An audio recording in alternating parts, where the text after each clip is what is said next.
All right, ladies and gentlemen, you are welcome to another great episode on your favorite political talk show, The Truth with Ben Jokes. Now, it is such a shame that barely 2 years into the TINUBU regime, campaign for another term is already in full gear. But I know he has to take this path. He is doing this because after just 1 year in office, many Nigerians who were foolish enough to trust him in 2023 had already vowed not to support him again. So he wants to start early now to see if he can, mentally prepare the people to accept their fate that he will be there for 4 years. But we will also match them fire for fire, online and offline. We will continue to demarket the TINUBU regime using facts. If you are new to this channel, I'm pleased to announce to you that what we share here is the truth of the politics of Nigeria. No tribal sentiments, no religious bias, no political correctness, just truth born out of a desire to see Nigeria work. Northern Nigeria continues to work towards getting TINUBU out of office as the relationship between Southwest and Northern APC continues to deteriorate. Few hours ago, El-Rufai launched another attack on this regime, telling TINUBU that all his efforts towards 2027 will fail provided Nigerians reject him. Having fallen out with most of the Northerners, TINUBU then ran to the southeast once again to beg for alliance with the IGBOS, more like a drowning man holding onto any straw he finds. Before I show you details of these top stories and how Nigerians reacted, let me quickly show you this video. Now, one extremely foolish governor that we have been ignoring is the governor of Akwa Ibom State, Omoeno. While campaigning for TINUBU in this video, he spoke like a man possessed with the spirit of utter stupidity.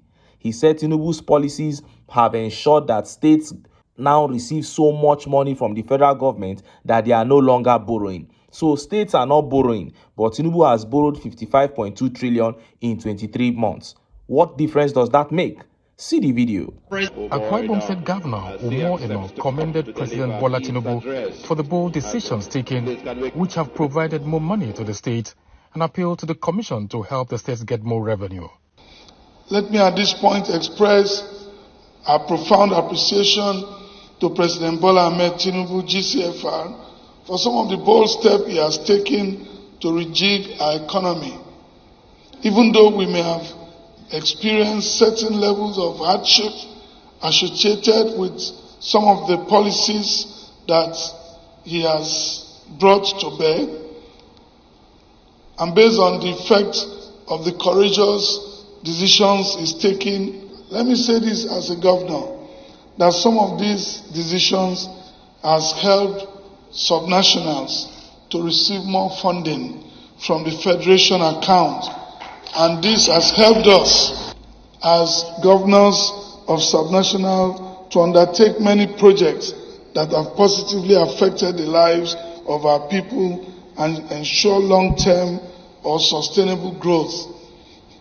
This is a fact that not too many of us want to admit publicly, but that's the fact. If some of those decisions were not taken, some states will not even be able to pay salaries by now. Some states will be borrowing and amassing debt for generations yet unborn. It takes a leader who is bold to take some audacious decision, which sometimes may not be nice in the immediate, but in the long term, it is for our good. And I know that this commission will do everything to continue to support the president in his renewed hope agenda. You saw that. I think Godswill Akpabio handpicked this man, Omoeno. So whatever Akpabio tells him to say is what he will say and do. But in your support, try and be a bit smart. I understand how difficult it is to support this regime without sounding foolish.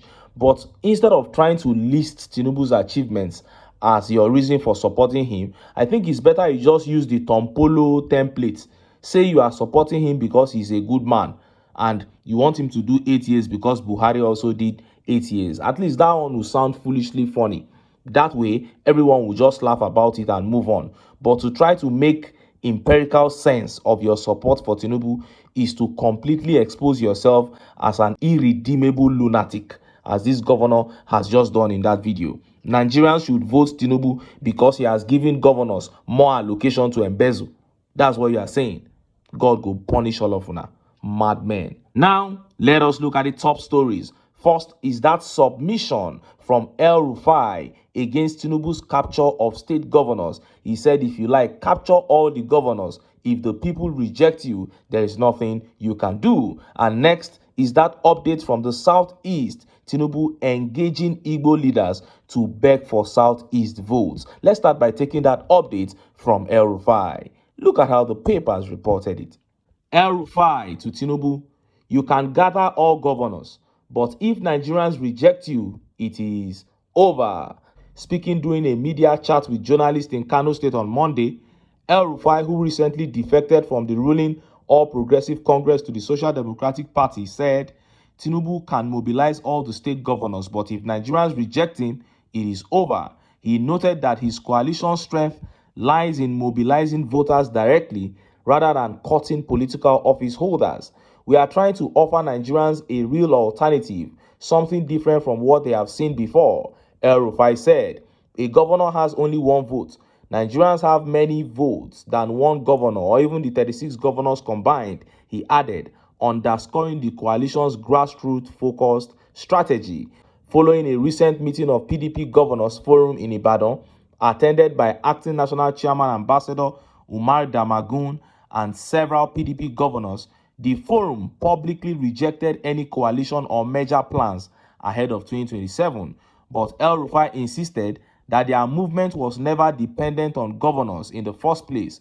The fact that one governor from the PDP has defected means nothing. We are not counting on governors to win elections. We are counting on the people, he said. It doesn't matter if you gather all the governors together. If the people of Nigeria say they are not with you, it is over, he added. Tinubu had a sitting governor in Lagos and still lost Lagos. So what is the real value of a governor, he asked. Reflecting on his own experience in the last general elections, he said, I was the governor of Kaduna State. I fought hard to deliver Tinubu in my state, but I lost. That taught me a hard lesson, that elections are ultimately decided by the people, not by political figures. On regional considerations, El-Rufai emphasized that Nigeria's challenges transcend ethnic or regional interest. I no longer care where the president comes from. I want a candidate who can offer real solutions to Nigeria's problems and excite Nigerians enough to come out and vote, he stated. You heard that. El-Rufai on a mission to dethrone Tinubu. Now, whether it is an act of revenge or not, I don't care. I am interested in chaos in the political class, especially any kind of chaos that will see a non-performing person sent out of office. Because that is the only way Nigeria can get it right. If you really look at it, removing Jonathan in 2015 wouldn't have been so terrible if we were able to remove Buhari in 2019 for doing 10 times worse than we thought Jonathan was doing. Then if Atiku took over from Buhari in 2019 and he failed, in 2023, Atiku too would have been removed. If we were able to sustain that process, our country wouldn't have been in the dungeon that it is today. Now, El-Rufai is saying he doesn't care where the candidate that will represent the coalition comes from. Well, I hope he meant that for good. I won't say more than that for now. Now, on to the Southeast. Seeing that the North is turning fast against him, Tinubu once again ran to the IGBOS to beg for support. And who else did he use? He used the stupid deputy speaker, Ben Kalu. Look at how the papers reported it. Kalu begs Igbos to vote Tinubu in 2027.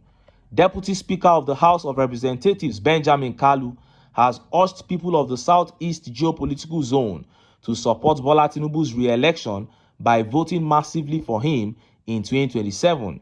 Mr. Kalu stated this in a statement by his media aide, Udora Orizu, after hosting the Tinubu Mandate Support Group Abia Branch and Club 17 initiative. We should invest our votes where there is progress, and that is Tinubu. It is on his mandate that we are going to stand as Indigbo. He came and started giving us relevance and brought us closer, Mr. Kalu said. According to him, Mr. Tinubu deserves a second term, considering the successes he recorded through bold economic, social, and political reforms in the last 2 years. Bola Tinubu is a good product to be sold for a second term. I believed in him a long time ago, but he first believed in me. He started assisting me before I met him. I was one of those who went to meet him and begged him to run for president. I will continue to stand by him. He is a progressive Nigerian who wants to leave a legacy. He loves and he is intentional about the country. He is doing a lot that has never been done.